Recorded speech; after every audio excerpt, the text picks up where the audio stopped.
Live from downtown Detroit, Local 4 News at 5 starts now. Sunshine, warm humidity, warm temperatures and plenty of humidity. You know the thunderstorm chances can't be far behind. We're watching 4 Live radar. Nick? Last week, we brought you the story of somebody breaking into this Dave & Buster's, smashing open ATMs and the donation box for the Make-A-Wish Foundation. Today, something new to get that money back.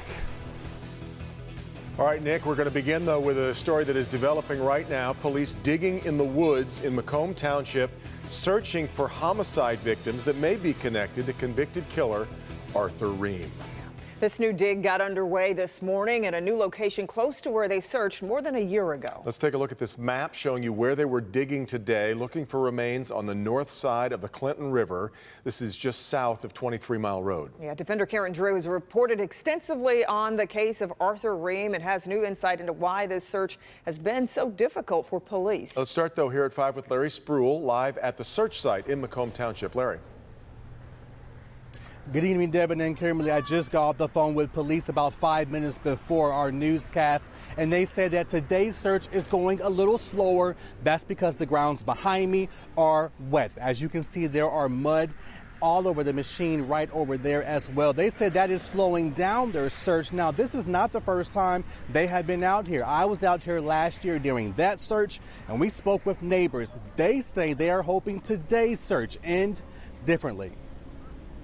Every morning, Teresa Maximo enjoys her outside view. It's her morning ritual, but Monday, her view interrupted. I always look in the back of the field, and I noticed the yellow ribbon going all the way across. She didn't know what was going on with the tape at first. That's when she looked up. Then I heard the helicopter, and then I was told that they are starting to investigate again. That investigation could be seen from Sky 4. You can see police officers from multiple agencies a part of this search.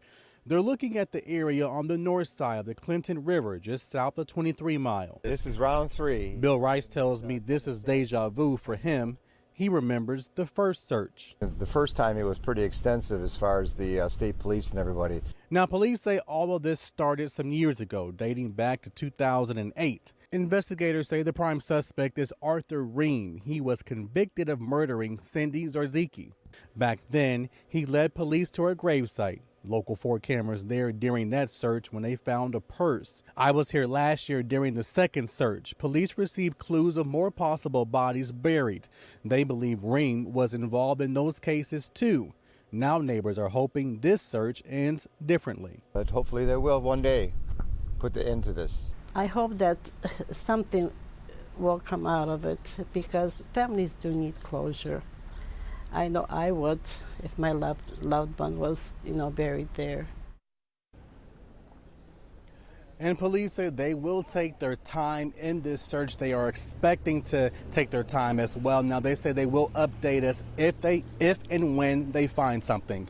We're live in Macomb Township tonight. Larry Spruill, Local 4. Yeah, and Larry, I guess you guys saw them digging in other places, searching other places.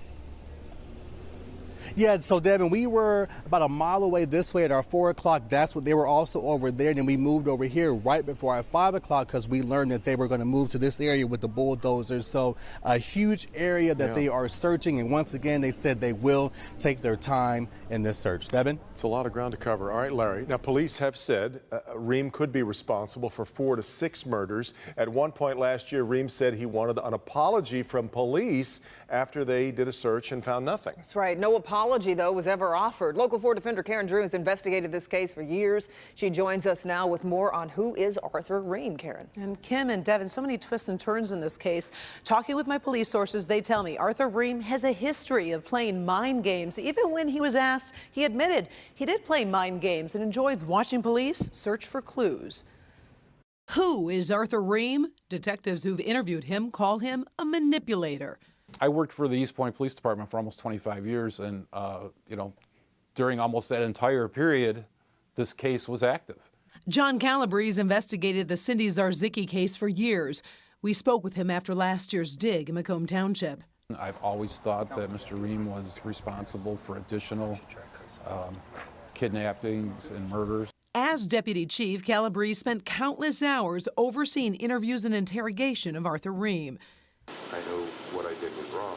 Did he ever say, I don't want to go there, or I can't tell you everything, or again? Yeah, in fact, he said exactly that. He got to a point where he called it Pandora's box, and he didn't want to open Pandora's box because what was inside was really bad. Detectives also tracked down this woman we'll call Kristen, who says she was attacked by Arthur Reem when she was a teenager. When he was trying to rape me, and he was telling me things like, I've always wanted you since you were a baby. She told her mother of the attack. They didn't file a police report and moved out of the area. Her thoughts on the possibility of other victims, perhaps buried like Cindy Zarzicki? I think that if he's already killed one young girl, then I wouldn't put it past him. You're going to kill one person? Could have killed many more. That's exactly what police think. By the way, in prison, Arthur Reem actually wrote a paper on the disappearance of Cindy Zarzicki, and in that paper he wrote about this anger issue he has, saying, quote, anger can lead me to reoffending because I focus my anger toward one person, and if that person is young and vulnerable and female, I could reoffend. That's just sickening, really, yeah. Well, what are you hearing in terms of what's next in the case? Well, obviously, as Larry said, they moved a little bit in their searching, and they also mentioned, you know, he had a place over in Osceola County and Gladwin County. He spent a lot of time up north. So there is some speculation they could be searching that area as well. They're not giving up. No, and we'll keep following the search. All right, Karen. All right, let's get to some developing news now. Breaking news out of near Ann Arbor. That's where a deadly accident right now has southbound Zeeb Road near Jackson Road closed. Police say it was a car and motorcycle that collided and it caused a fatal accident. Apparently, the motorcycle driver has been killed in that crash. It's a busy intersection right in front of a Meijer store. No one else injured but that driver. But again, Zeeb Road right now in that area is shut down. And in Bloomfield Township, a semi is stuck under an overpass. This is at Big Beaver and Kensington, just west of Adams. There's no word on how long it'll take to move the semi. If you're near that area, you'll want to avoid, of course, that intersection. Okay, well, it may look pretty outside. Make no mistake, it is hot and muggy across Metro Detroit. Getting into mid-August, but really feels like summer today, didn't it? Yeah, let's get over to Ben on this Monday. We're not seeing any storms, though, like the past few days. No, not right now, Kim and Devin. 4 Live radar is only showing us a couple sprinkles over here in the western part of the state, and even those are having trouble holding together. That's between Grand Rapids and Kalamazoo, and on our side of the state, it's a whole lot of nothing. There's still a chance we could see at least a stray shower or a thunderstorm. Better chances are probably going to be here in the south zone where the humidity is just a little bit higher, but temperatures are close to average. We've got some sunshine out there, and as Kim mentioned, it is definitely muggy, and we're just going to pile on the heat and humidity tomorrow.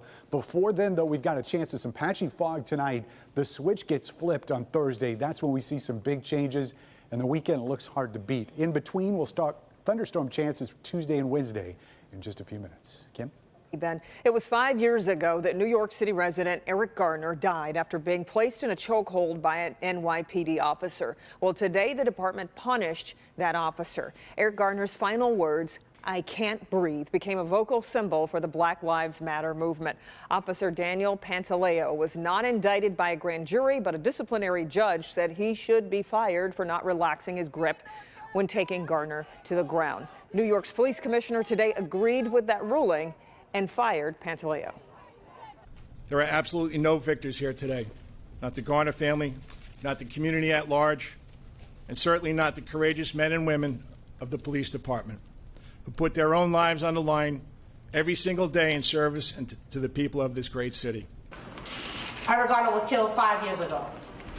It took 5 years for the officer to be fired. I don't want another Eric Garner. Yeah, Eric Garner's family says they plan to push the state of New York to make it illegal for police to use chokeholds. The American economy is booming. That's the message Vice President Mike Pence delivered today at the Detroit Economic Club. In a 25-minute speech, the VP touted President Trump's vision and took direct aim at China and the escalating trade war. And our business editor, Rob Maloney, was there.